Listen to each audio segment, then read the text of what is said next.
첫 말씀 봅시다. 요한계시록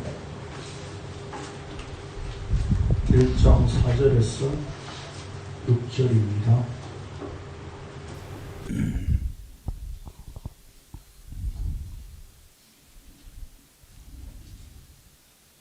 찾으셨습니까? 같이 읽겠습니다. 4절에서 6절까지 시작. 요한은 아시아에 있는 7교회에 편지하노니 이제도 계시고 전에도 계셨고 장차 오시리와 그의 보좌 앞에 있는 7 영과 또 충성된 증인으로 죽은 자들 가운데서 먼저 나시고 땅의 임금들의 머리가 되신 예수 그리스도로 말미암아 은혜와 평강이 너희에게 있기를 원하노라. 우리를 사랑하사 그의 피로 우리 죄에서 우리를 해방하시고 그의 아버지 하나님을 위하여 우리를 나라와 제사장으로 삼으신 그에게 영광과 능력이 세세토록 있기를 원하노라. 아멘.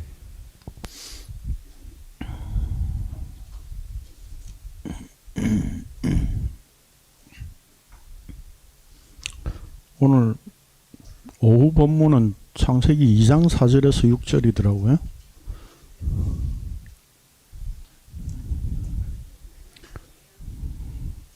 제가 기가 막히게 맞추잖아요.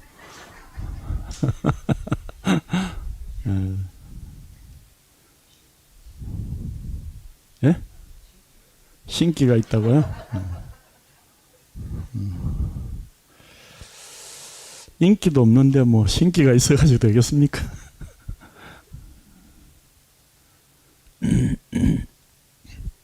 제목은 그의 피로입니다. 본문의 내용을 뭐 읽어보시면 그렇게 어려운 것이 없죠?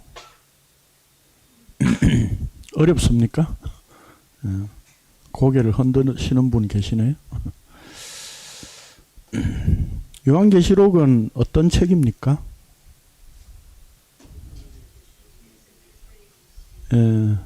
예수님의 계시, 예수님의 계시인데 그 의미는 뭐라고요? 예수 그리스도의 계시고 예수 그리스도에 대한 계시라고 말씀드렸죠. 그러니까 그게 바로 계시로 주어진 것, 묵시죠, 묵시. 그래서 묵시를 복음이라고 설명드렸습니다. 오늘은 요한 사도가 이제 이 계시록, 묵시록이지만 편지 형식으로 전한 것이기 때문에 인사가 있습니다. 오늘 본문은 그 인사에 해당되는 부분입니다. 교환을 봅시다. 성도란 하나님의 부르심 안에 있는 존재입니다. 하나님의 부르심이 뭐죠? 어떤 부르심이죠?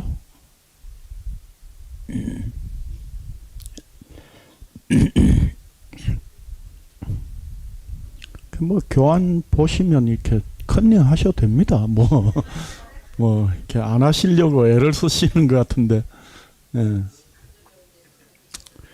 우리가 생각하는 이제까지의 하나님의 부르심은 어떻게 생각했습니까? 그 뭐 왕의 남자인가 거기 나오죠. 나 여기 있고 하나님 거기 있고, 그래서 하나님이 나를 부르셨다고 생각을 하는 거죠. 그렇죠? 근데 성경이 말씀하고 있는 부르심은 뭡니까? 우리 로마서에서 이미 했었습니다. 그렇죠? 없는 것에서 있는 것으로 부르심이에요. 그러면 우리는 존재했던 게 아니라 존재하신 하나님 앞에 우리는 존재 자체가 없었던 그런 상태에 있었던 거죠. 그걸 성경은 죽었다 이렇게 이야기를 하는 겁니다. 그래서 교환을 봅니다.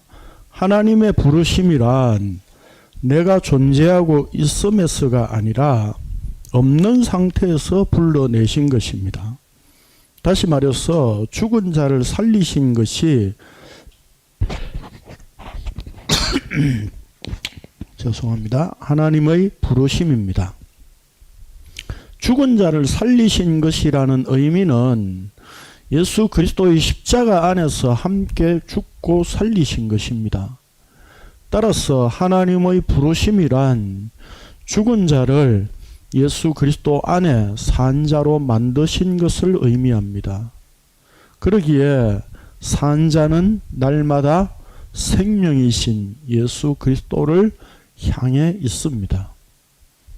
이 표현을 처음에 예수 그리스도를 위해 살고 있다 이렇게 표현했다가 또 살고 산다 뭐 이렇게 하면 또 우리의 행위로 자꾸 오해할까 봐서 높아심에 그냥 그리스도를 향해 있다 이렇게 표현했습니다.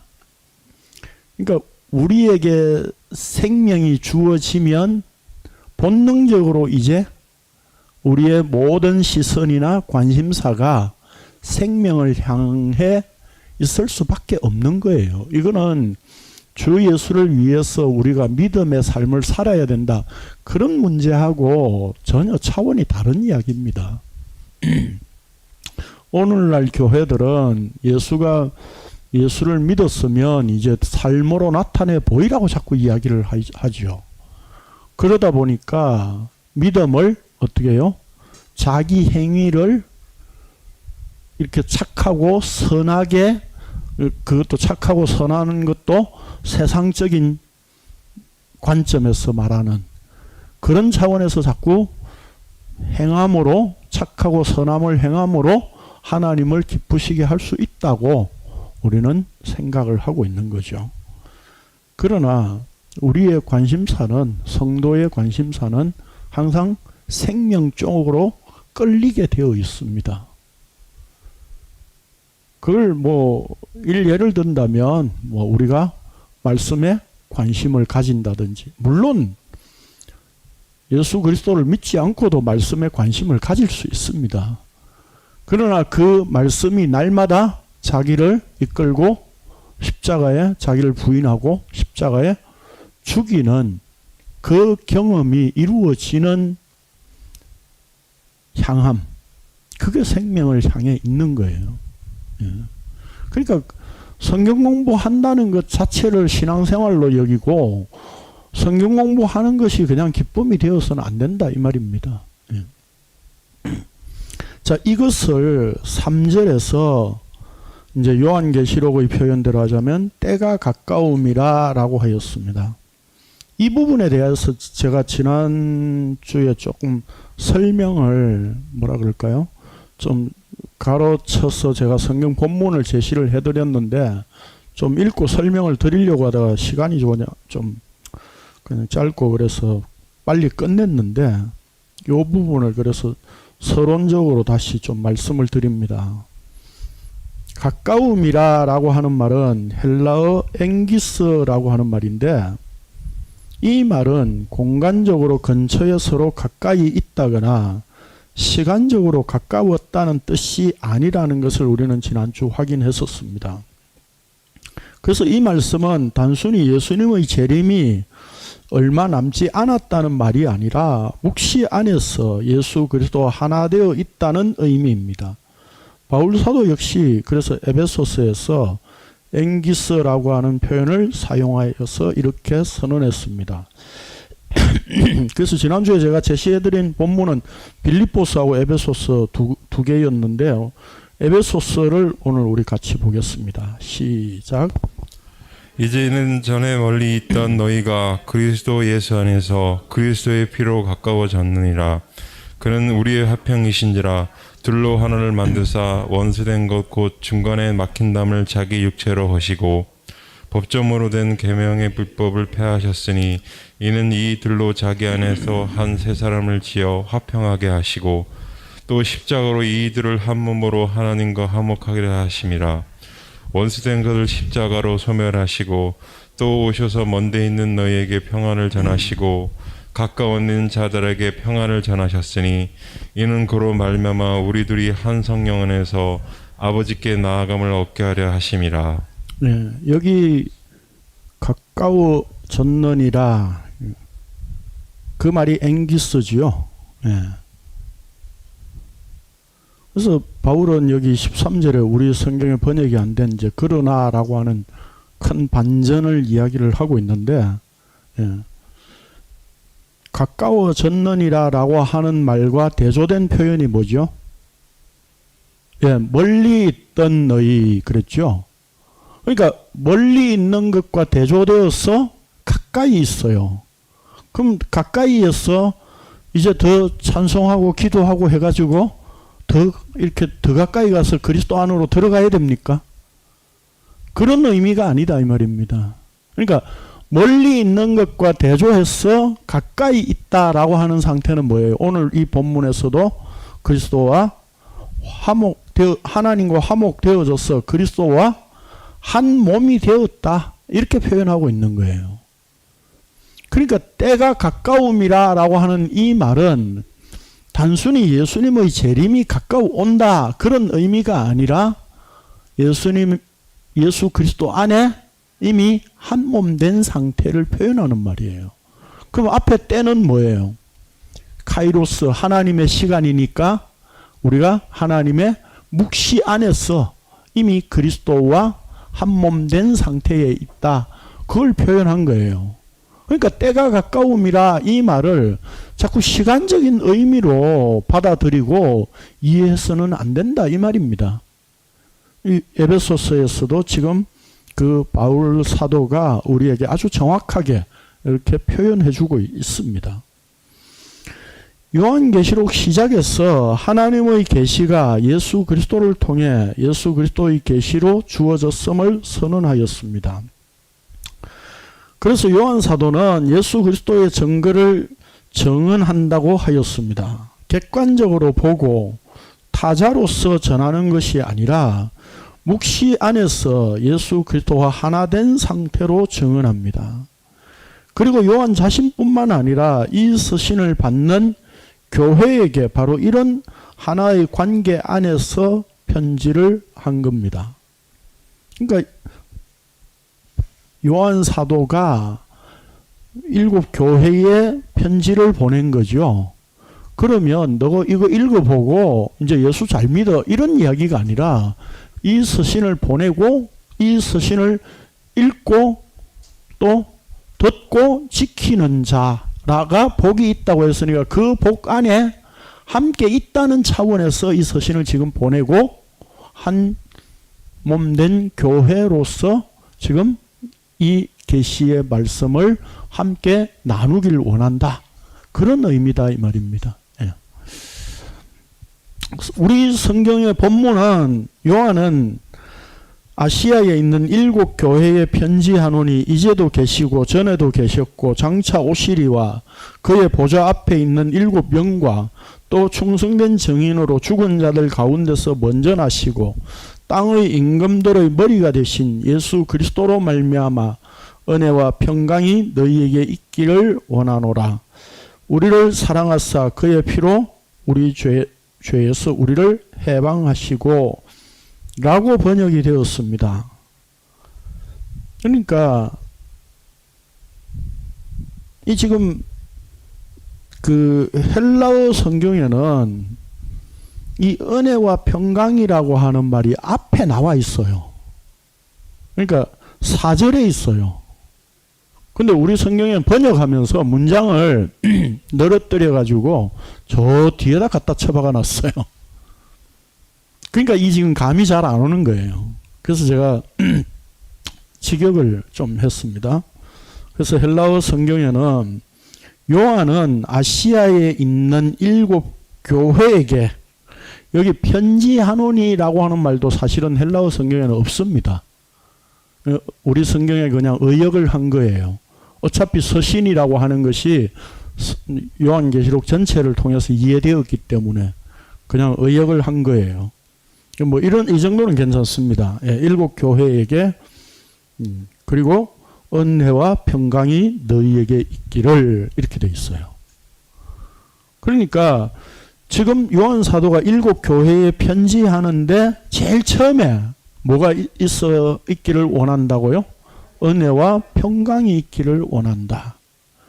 그렇게 해놓고 지금 그 다음에 본문에 이제 뭐라고 하느냐면 하나님과 성령님 예수 그리스도를 언급합니다. 그러면 이 의미가 뭐죠? 은혜와 평강이 있기를 원하는데 그게 어디서 나오는 거라고요? 하나님, 성령, 예수 그리스도에 의해서 나와진다고 하는 그 출처를 밝히고 있는 거예요. 그러니까 우리가 지금 본문을 이해하는데 좀 감이 다르시죠? 아무래도. 예. 뭐 쭉쭉쭉쭉 나열해놓고 은혜와 평강이 있기를 원하노라 이렇게 돼 있으니까 감이 잘 안 온다 이 말입니다. 너에게 은혜와 평강이 있기를 원하노라. 그게 하나님 아버지로부터 성령님으로부터 예수 그리스도로부터 나온 것이야. 이렇게 설명을 하고 있는 거예요. 요한사도가. 1페이지 맨 밑에 줄입니다. 은혜와 평강의 출처가 하나님, 성령님, 예수 그리스도이시라는 뜻입니다. 요한은 아시아에 있는 7교회에 편지하노니라고 하였습니다. 본 서신을 수신하는 대상자를 7교회라고 밝힙니다. 성경에서 7 또는 7이란 하나님의 언약을 나타내는 숫자입니다. 우리가 지난주에 창세기 말씀을 통해서 확인했었죠. 예. 말씀으로 언약하시고 그 말씀을 온전히 성취하심을 상징합니다. 7날의 창조를 통해 하나님께서 언약을 하셨고 그 언약의 완성을 7교회, 7인, 7나팔, 7대접으로 설명하는 것이 요한계시록입니다. 이런 점에서 7교회란 아시아의 7교회만을 말하는 것이 아니라 언약을 온전히 성취하신 십자가의 예수 그리스도를 통해 발생된 교회를 의미합니다.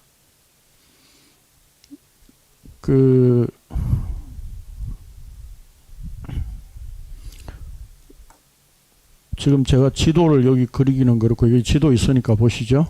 예.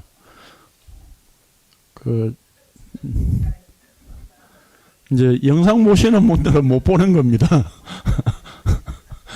예. 예.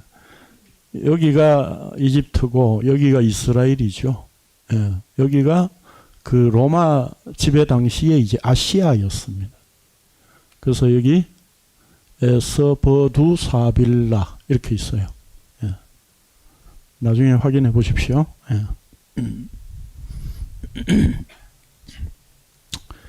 자, 그러니까 지금 현실적으로는 아시아에 있는 7교회에 보내지만 7교회 외에는 그럼 교회 아닙니까? 왜 굳이 7교회만 보내느냐 이 말이죠. 7교회에만 보냈다고 또 그래서 우리는 그렇게 생각할 필요는 없는 겁니다. 상징적으로 지금 7교회에 보냄으로 말미암아서 7교회 외에도 이 요한의 서신을 다 회람 형식으로 볼 수 있었던 겁니다. 그런 점에서 7교회라고 하는 것은 하나님의 언약의 완성을 이 요한계시록에서 말하고 싶다. 그런 의미가 담겨 있는 겁니다. 그래서 7교회를 단순히 에스버두사빌라 그렇게 7개만 볼 게 아니라 예수 그리스도를 통해 발생된 교회, 그분을 머리로 하고 그의 몸된 교회를 의미합니다. 요한 사도가 본 서신을 보내는 대상은 시간과 공간을 초월한 예수 그리스도를 머리로 한 그의 몸된 교회, 모든 성도입니다. 요한계시록은 신학을 전공하거나 성경 해석 전문가의 전유물이 될 수 없습니다. 누구는 풀고 누구는 풀 수 없는 그런 책이 아니라는 말입니다. 어떤 자가 풀어요? 요한계시록을? 성령 받은 자가. 예. 여러분 성령 받으셨죠? 예. 그러면 이 말씀을 충분히 이해할 수 있는 겁니다. 예. 헬라어가 좀 딸리겠죠. 그건 제가 도와드릴게요. 그냥 그거는 뭐 별 문제가 안 되는 겁니다, 사실은. 예. 그런 하나님 말씀을 보고자 한다면 성령께서 원어, 헬라어 이런 거 상관없이 그분이 저자시니까 그분께서 우리에게 알게 하시고 깨닫게 하시는 겁니다. 하나님 왕국의 비밀이 십자가를 통해 드러난 계시임을 인정하는 모든 성도에게 증거된 예수 그리스도의 계시입니다. 그렇다면 오늘날 교회요 성도라고 한다면 십자가를 지셨던 예수 그리스도께서 자신에 대한 계시를 말씀으로 주셨다는 의미를 어떻게 받아들여야 할까요? 요한계시록을 단순히 미래에 일어날 일들로 보고 앞일을 대비하고자 하는 마음이 아니라 요한 사도가 증언한 대로 오직 예수 그리스도의 증거만 마음에 새기고 품어야 할 것입니다. 다른 표면적이고 부수적인 것에 마음이 빼앗길 수 없는 교회의 모습이지 않을까 생각됩니다. 그러니까 요즘 오늘날 교회들이 특히 한국 교회, 제가 다른 교회 안 가봐가지고 한국 교회를 보면 얼마나 예배 형식 이런 것들을 소중히 여겨요. 그 칼빈과 루터가 종교개혁 당시에 500여 년 전에 종교개혁을 함으로 말씀으로 돌아가자라고 하는 그런 기치를 내걸고 말씀 중심으로 말씀을 해석하고 그 전까지는 사실요 이렇게 일반 교인들이 성경이 없었습니다. 그리고 사제 신부들도요 라틴어로 성경을 읽었습니다. 그런데 라틴어를 모르는 사람은 그냥 멀뚱멀뚱하게 있는 겁니다. 그냥 라틴어로 읽고 그냥 짧게 이렇게 해서 강론하고 끝내요.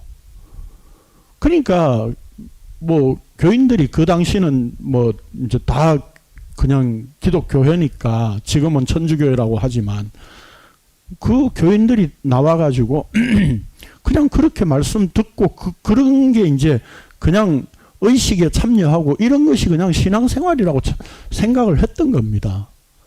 그래서 루터와 칼빈을 우리가 대표적으로 이야기하지만 그래서 성경 주석을 쓰고 교인들이 성경을 읽을 수 있고 그래서 해석하는 것을 보고 그 해석된 말씀들을 마음에 새기는 그런 일들을 하도록 만들었었다는 겁니다. 그런데 오늘날요 교회가 여전히 그대로예요. 500년이 지난 상태였어. 그 당시 교회에서 예배당을 화려하게 꾸몄던 스테인드 글라스 이런 것들이 지금 한국 교회 안에 큰 대형 교회 보면 그렇게 다 또 만들고 있잖아요. 그 형형색색의 그 유리 글라스를 통해서 들어온 빛이 성스러움과 거룩함을 느끼도록 만드는 그런 예배당으로 짓고 있잖아요. 그리고 교인들에게는 성경을 가능하면 못 읽고 이해하지 못하도록 만들어 버리잖아요. 왜요? 성경 공부 많이 하는데 제자 훈련도 하고. 근데 그게 전부 뭡니까? 자의적인 해석, 인간의 행위를 부추기는 해석, 그런 것으로 대부분이다 이 말입니다. 그러니 말씀 공부한다고 해봤자 맨날 거기서 거기인 거죠. 그래서 다른 성경 해석들을 못 보도록 담임 목사 외에는 다른 가르침을 받지 말라고 막 협박하잖아요. 그래서 이단에 잘못하면 이단에 빠진다고. 제가 예전에 이야기했었잖아요. 그렇죠? 예전에 제가 우리 아파트 앞에 전도하는 사람들이 있길래 제가 붙잡고 좀 이야기를 하려고 했더니 안 들으려고 하더라고. 막. 혹시 내 말 듣고 현혹될까봐 제가 그렇게 말빨이 있는 것도 아닌데 결국 오늘 우리 교회라고 한다면 우리가 성도라고 한다면 우리의 관심사는 어디에 있어야 됩니까? 예수 그리스도의 계시에 있어야 되죠. 그분에 대한 계시, 그 복음에 집중해야 됩니다. 예배 형식이 뭐 중요하며 이런 것이 다 필요 없다는 말이 아닙니다. 제가 드리는 말씀은 최소한으로 우리가 할 수 있다면 하는 것도 괜찮겠죠. 그런 어떤 형식들은 말씀을 담기 위한 그릇에 불과한 것이지 그 그릇 자체가 중요한 것이 아니잖아요.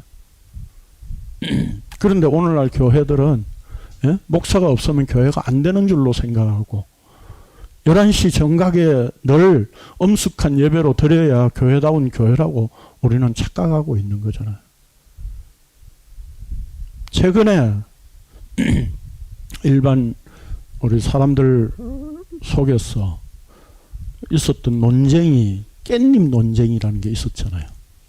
들으셨죠? 예. 예. 내 남친 혹은 여친이 다른 이성과 같이 밥 먹는데 깻잎을 이렇게 털어서 하려고 하는 잘 안 되니까 그걸 잡아주느냐 안 잡아주느냐 하는 문제 때문에 예? 그래서 어떤 사람은 남자친구가 이해하면 해줄 수 있다 뭐 했으면 안 된다 뭐 그런 걸로 인터넷에 한창 논쟁이 있더라고요. 성도에게는 뭡니까? 아무 의미 없는 거죠. 그러나 현실은 뭡니까? 우리는 세상에 살고 있는 존재잖아요. 그럼 현실적으로는 남자친구, 여자친구 마음 안 상하도록 맞춰줘야 되는 거죠. 그게 현실이라는 겁니다. 오늘 우리가 하나님 나라를 산다고 해서 내가 세상의 원리와 법칙 그런 것들이 아무 의미가 없다고 내 마음대로 막 살아도 되느냐 이 말이에요. 그런 의미가 아니다 이 말입니다. 하나님께서 우리에게 하나님 나라를 하나님 왕국을 나타내시고 십자가를 정언하게 하시는 그게 바로 교회요 성도라는 의미입니다. 그런 점에서 오늘 우리가 세상의 것으로 보자면 아무 의미가 없지만 그 속에 복음을 담아서 전달하고자 하시는 하나님의 뜻을 우리가 생각하고 따라갈 수 있는 마음이 있어야 된다는 겁니다. 그게 있어야 성도다 그런 이야기가 아닙니다. 그런 것들이 바로 생명을 향해 있는 상태라는 겁니다. 교환봅니다. 이제도 계시고 전에도 계셨고 장차 오실리라고 하였는데 이 말씀의 배경이 출애굽기 말씀입니다. 이스라엘을 애굽에서 건져내실 것을 모세에게 말씀하시면서 이렇게 자신을 나타내셨습니다. 출애굽기 3장 14절 15절입니다. 시작. 하나님이 모세에게 이르시되 나는 스스로 있는 자이니라. 또 이르시되 너는 이스라엘 자손에게 이같이 이르기를 스스로 있는 자가 나를 너에게 보내셨다 하라. 하나님이 모세에게 이르시되 너는 이스라엘 자손에게 이같이 이르기를 너희 조상의 하나님 여호와 곧 아브라함의 하나님 이삭의 하나님 야곱의 하나님께서 너를 너희에게 보내셨다 하라. 이는 나의 영원한 이름이요 대대로 기억할 나의 칭호니라. 네. 오늘 오후에도 이 말씀 볼 겁니다. 오늘 오후 본문에도 나옵니다. 자, 여기 스스로 있는 자란 한마디로 존재하시는 분이라는 뜻입니다. 아브라함의 하나님, 이삭의 하나님, 야곱의 하나님이란 그들만의 하나님이라는 뜻이 아니라 과거에 아브라함, 이삭, 야곱과 언약하신 하나님은 단순히 과거의 언약으로 끝나는 것이 아니라 지금 모세를 통해 언약을 이루실 것이라는 의미에서 하나님은 과거에만 계셨던 하나님이 아니라 지금도 계시고 앞으로도 언약을 성취하실 하나님이라는 뜻이 담겨 있는 말씀입니다. 그러니까 사도 요한이 전에도 계셨고 지금도 계시고 장차 오실 이라고 하니까 우리는 장차 오실 이가 예수님이라고만 우리는 착각하죠. 그러나 지금 하나님에 대해서 이렇게 표현하고 있는 거예요. 하나님께서 오신다는 거죠. 그래서 구약 곳곳에서 세상에 오실 분으로 묘사를 하고 있습니다. 집에 가셔서 한번 찾아보십시오. 시편 96편, 98편, 이사야 40장, 스가랴 14장. 그리고 이사야 선지자를 통해서도 다음과 같이 말씀하셨습니다. 읽겠습니다. 시작. 이 일을 누가 행하였느냐? 누가 이루었느냐? 누가 처음부터 만대를 불러내었느냐? 나 여호와라. 처음에도 나요, 나중 있을 자에게도 내가 곧 그니라. 예. 이런 표현들이 히브리서에도 보면 예수 그리스도는 어제나 오늘이나 영원토록 동일하시니라 라고 하는 그런 말씀들의, 이런 말씀들을 배경으로 하고 있는 거예요. 그러니까 하나님이 지금의 너의 나고 나중에 있을 자에게도 내가 곧 그분이다, 이렇게 지금 표현하고 있는 거예요. 요한 사도가 이렇게 표현한 이유는 아마도 17장 8절에서 네가 본 짐승은 전에 있었다가 지금은 없으나 장차 무저갱으로부터 올라와 멸망으로 들어갈 자니 땅에 사는 자들로서 창세 이후로 그 이름이 생명책에 기록되지 못한 자들이 이전에 있었다가 지금은 없으나 장차 나올 짐승을 보고 놀랍게 여기리라 라는 언급이 나오는데, 결국 심판을 받아 멸망으로 기착되는 짐승과 대조된 하나님을 강조하기 위함으로 보입니다. 그러니까 짐승은 있다가 없기도 하고 뭐 이렇지만 하나님은 그렇지 않다는 거죠. 그의 보좌 앞에 있는 일곱 영이란 3장 1절과 4장 5절에서도 언급되는데 성령님을 의미하는 표현입니다. 뭐 일곱 영을 뭐 천사로 해석하는 성경학자들도 있고 여러 가지 뭐 그러는데, 결국 일곱 영이라는 의미도 뭡니까? 예. 창세기를 우리 했었죠. 창세기 1장 1절 이하에 2절에서 하나님의 영이 수면에 운행하시니, 우리 성경에 그냥 그렇게 돼 있는데 어쨌든 그 땅을, 수면 전체를, 그 표면을 품고 뭔가 일을 하려고 하셨던 하나님의 영, 우리는 그걸 봤었잖아요. 그렇죠? 그렇다면 여기 일곱 영으로 표현하고 있다는 의미는 뭘까요? 그 영이 모든 일을 성취하셨다는 뜻이죠. 언약을 완성하셨다는 뜻으로 일곱 영으로 표현하고 있는 거예요. 그래서 일곱 영이란 뭐 일곱 명의 성령이 있다는 이야기가 아니라 바로 그런 하나님의 언약을 완성했다는 의미의 표현입니다. 즉 창조에서 혼돈과 흑암과 공허의 상태에서 수면 위에서 땅에 대해 어떤 일을 행하셨던 하나님의 영이 일곱 영으로 표현된다는 점에서 하나님께서 창조를 통해 나타내셨던 언약이 온전히 성취되었음을 말씀합니다. 결국 구약에서 전에도 계셨고 이제도 계시며 장차 오실 이도 하나님께서 예수 그리스도로 이 땅에 오신 것을 의미하고, 일곱 영도 예수 그리스도라고 계시록 5장 6절에서 표현하고 있어요. 읽겠습니다. 시작. 내가 또 보니 보좌와 네 생물과 장로들 사이에 한 어린 양이 서 있는데 일찍이 죽음을 당할 것 같더라. 그에게 일곱 뿔과 일곱 눈이 있으니 이 눈들은 온 땅에 보내심을 받은 하나님의 일곱 영이더라. 이미 일찍이 죽임을 당한 어린 양, 그분을 일곱 영이라고 표현하고 있어요. 그러니까 그분이 십자가에 죽고 부활 성천하셔서 또 다른 보혜사를 보내신다고 하셨잖아요. 그렇죠? 그 보혜사가 되신다 이 말입니다. 그래서 하나님 성령님에 이어 이제 은혜와 평강의 출처로 또 충성된 정인으로 죽은 자들 가운데서 먼저 나시고 땅의 임금들의 머리가 되신 예수 그리스도라고 밝힙니다. 예수 그리스도를 신실한 정인, 제가 좀 풀어서 한 말입니다.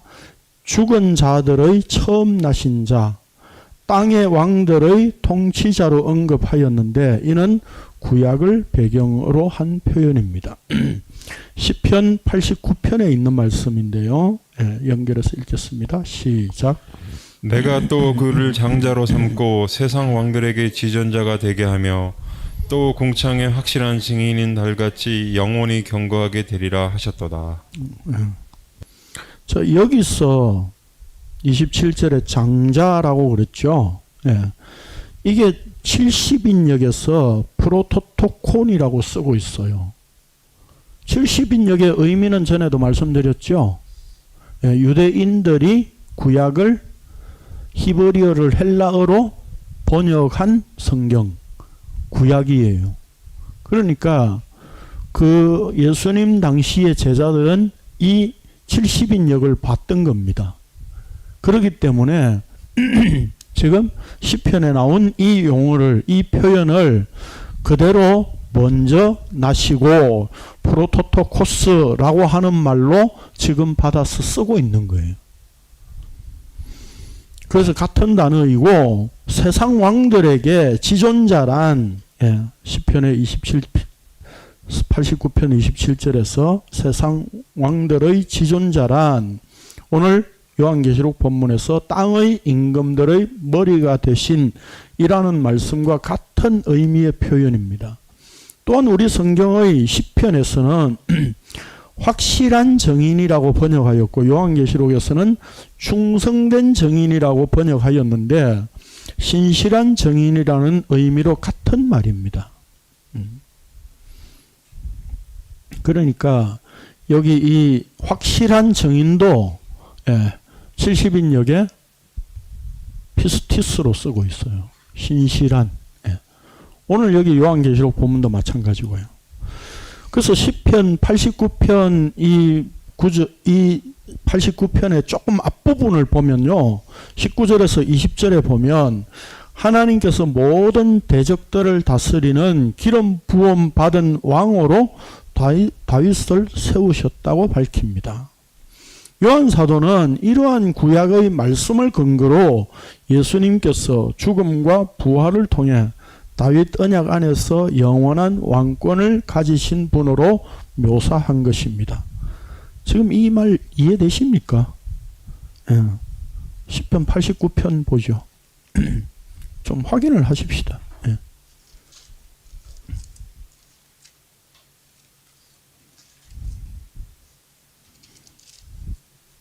시편 89편 27절 38절이 오늘 우리가 인용한 말씀이고요. 그 다음에 19절에 보면 19절에 보면 이렇게 되어 있습니다. 제가 읽겠습니다. 그때에 주께서 환상 중에 주의 성도들에게 말씀하여 이르기를 내가 능력 있는 용사들에게는 돕는 힘을 더하며 백성 중에서 택함 받은 자를 높였으되 내가 내 종 다윗을 찾아내어 나의 거룩한 기름을 그에게 부었도다. 이렇게 표현하고 있어요. 그러니까 지금 이 시편 기록자는 하나님께서 지금 다윗에게 언약하시고 그를 왕으로 세우신 이 하나님의 언약을 지금 설명하고 노래하고 있는 거예요.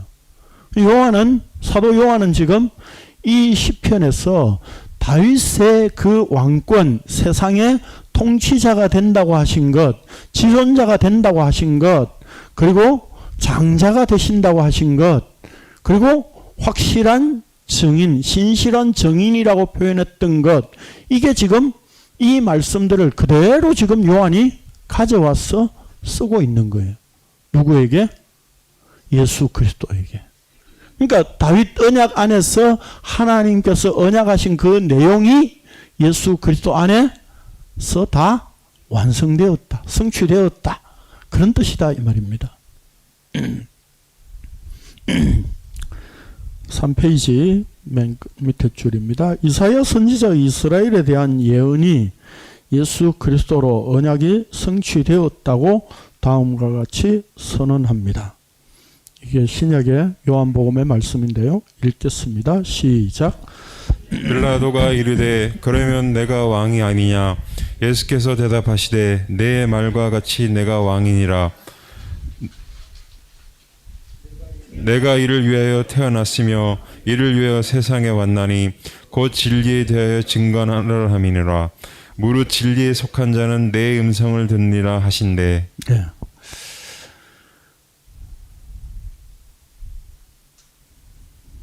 지금 이 예수님께서 이 말씀이 지금 어디에서 하신 거예요? 빌라도 앞에서, 빌라도 앞에서 하신 거예요. 그럼 네가 왕이 아니냐라고 그랬어요.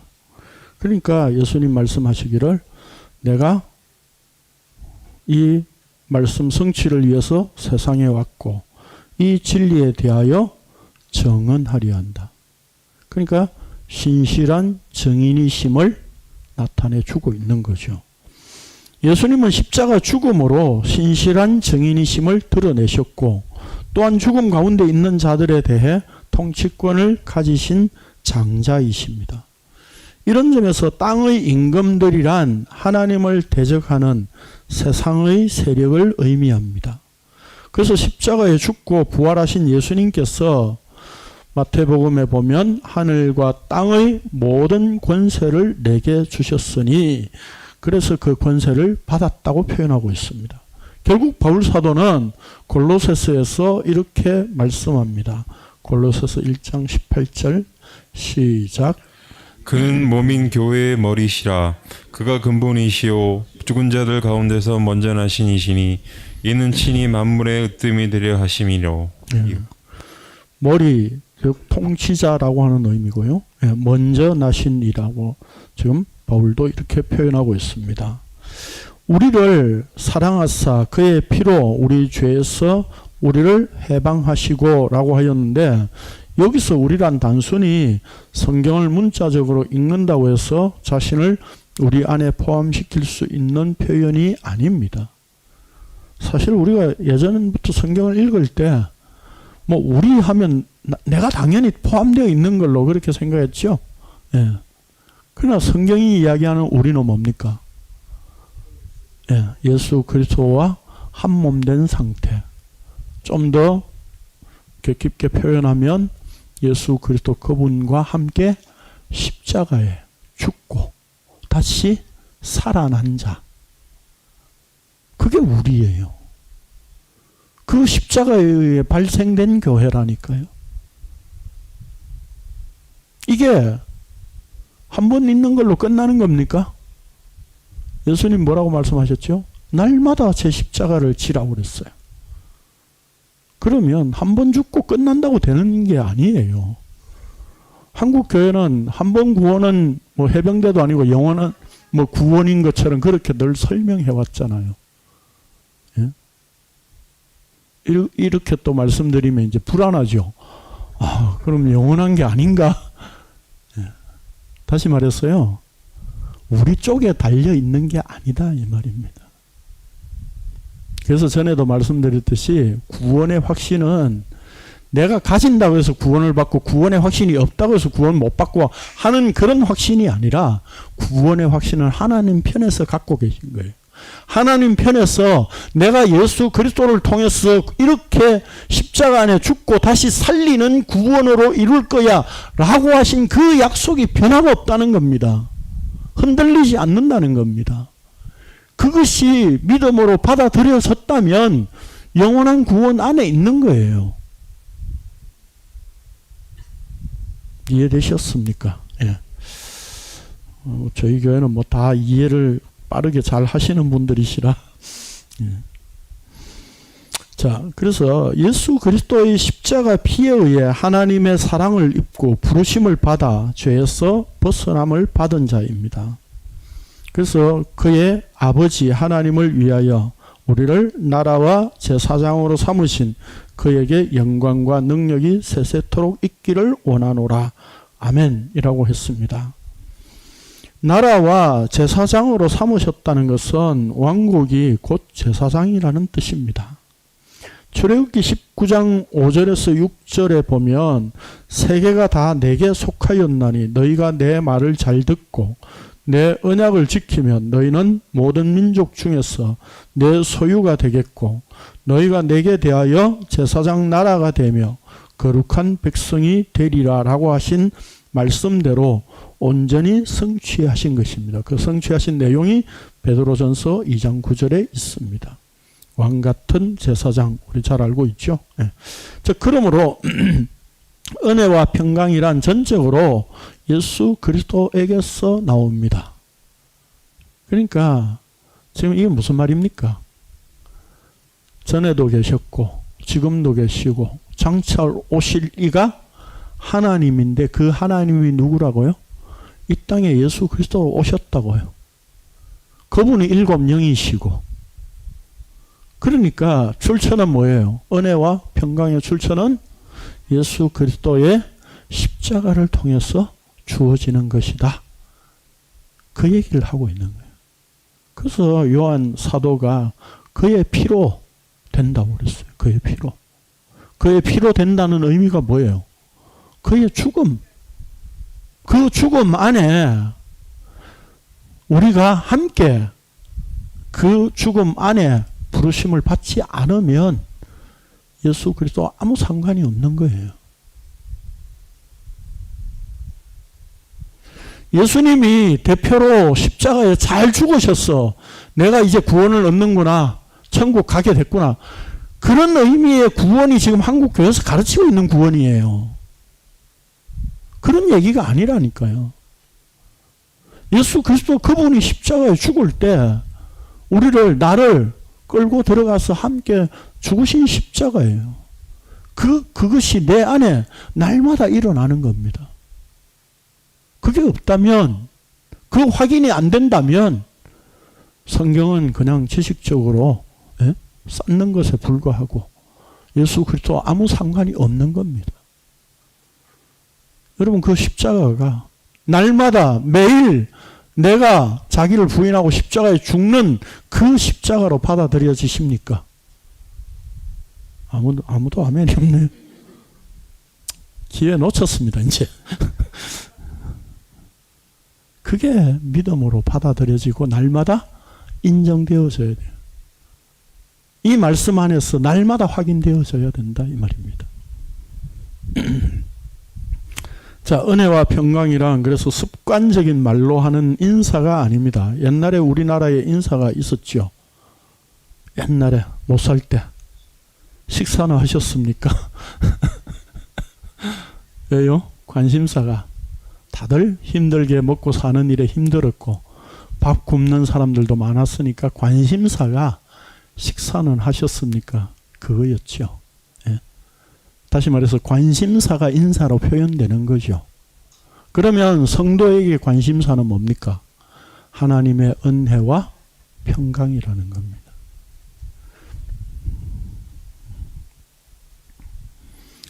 그래서 예수 단순한 의례적인 인사가 아니라 예수 그리스도의 피로 말미암아 자격 없는 자에게 무상으로 주어지는 생명의 은혜이고 그 은혜가 베풀어진 상태가 평강입니다.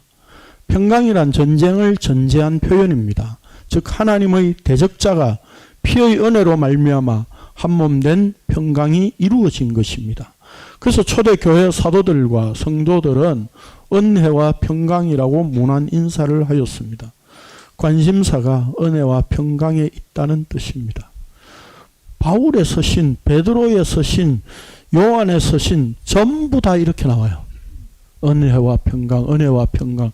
제가 구절을 다 인용해 놨습니다. 그래서 요한 2서 1장 3절에는 은혜와 긍휼과 평강 이렇게 되어 있어요.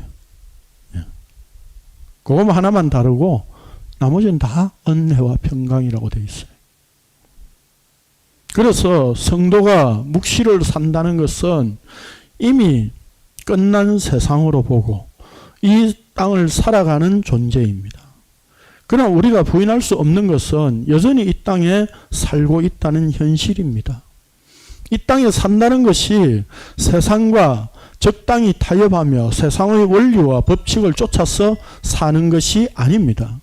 그렇다고 속세를 떠나야 한다는 것이 아니라 땅의 것에 의미를 두지 않고 오직 십자가의 예수 그리스도께 모든 의미를 두고 살아가는 자가 왕국이요 제사장이라는 뜻입니다. 여러분 오후에도 내가 이 말씀과 연결돼서 나오기 때문에 설명을 드릴 텐데 제사장이라는 의미는 뭐예요? 한마디로 딱 표현할 수 있다면 어떻게 표현할 수 있을까요? 예?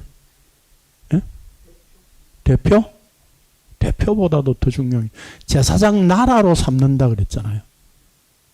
그러니까 아브라함 언약 속에 너를 축복하는 자를 축복하고 복을 주고 너를 저주하는 자를 저주한다고 그랬습니다. 그러면 아브라함이 바로 제사장의 언약의 제사장으로 하나님께서 세우신 거예요. 그 의미가 뭐예요? 아브라함의 언약을 인정하느냐 하지 않느냐 하는 문제예요. 그러면 결국 그 아브라함의 언약이 주어진 아브라함의 존재는 한마디로 중보자다라고 하는 의미예요. 중보자의 의미는 뭐예요? 전에 한번 말씀드린 적이 있는데 오후에 하겠습니다. 가지 마십시오. 자, 그러므로 십자가에서 피 흘리신 죽음으로 왕국이요 제사장으로 삼으신 분께만 영광과 능력이 있습니다. 그러니까 제사장이 됐다라고 하는 것 자체가 중요한 게 아니라 뭐예요? 제사장으로 왕국으로 삼으신 분, 그분께 영광과 능력이 있다는 그 능력으로. 그 능력이 무슨 능력이에요? 피의 능력이죠. 십자가의 죽음의 능력이. 우리가 아는 기독교는, 우리가 아는 이제까지 교회에 들어왔던 복음은 예수 그리스도 덕분에 내가 잘 되고, 예? 이 땅에서도 복을 받고 죽어서도 천국 가고 하는 그런 어떤 보험과 같은 그런 예수 그리스도, 그런 복음으로 우리가 들어왔었다 이 말입니다. 그러나 복음은 뭡니까? 예수 그리스도 그분이 이 땅에 오셔서 십자가에서 피를 흘리신 죽음을 이루셨다는 겁니다.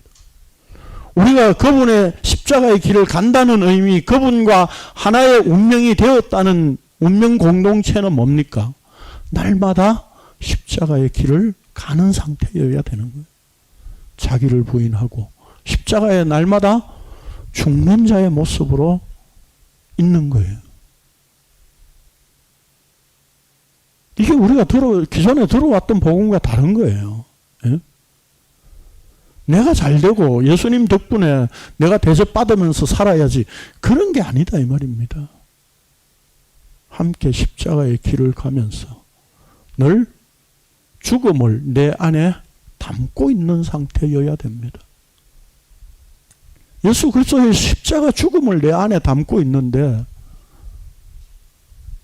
내가 어디 가서 대접받아야 할 이유가 어디에 있습니까? 내가 예수님 덕분에 잘 되어야 될 이유가 어디에 있습니까? 죄인이라는 그것 자체가 죽음이요. 그 죽음 안에 없음이라는 겁니다. 그래서 하나님의 부르심은 예수 그리스도의 십자가 안에서 부르심이에요. 우리를 십자가에 철저히 죽였어 다시 생명으로 살게 하시는 이 은혜, 이게 은혜와 평강입니다.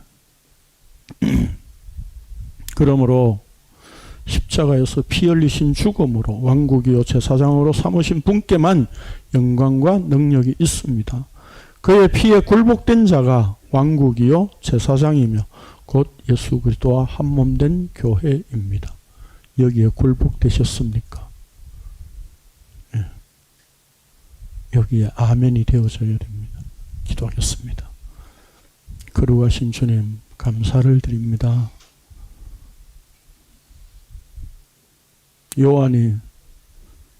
사도 요한이 하나님의 그 계시를 예수 그리스도를 통해서 받아서 다 보고 정언한 것이 바로 예수 그리스도의 그 십자가 죽음의 인사로 첫 서신의 첫 부분을 시작하였습니다.